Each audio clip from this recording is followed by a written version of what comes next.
درود به همه دوستان. این هم مادر مصنوعی که ما میخواستیم درست کنیم، تقریبا در 3 طبقه 70 در 40 در از بالا به این صورت باز میشه.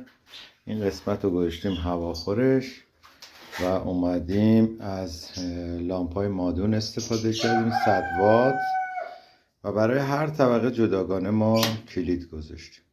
یعنی توی این قسمت حرارت تقریبا خوبه برای جوجه.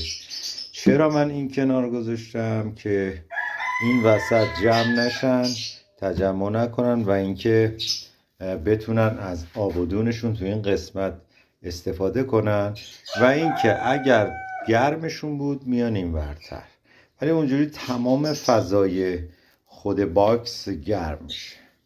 اگر دقت بکنید به همین صورت این طبقه پایینش رو دوباره کلید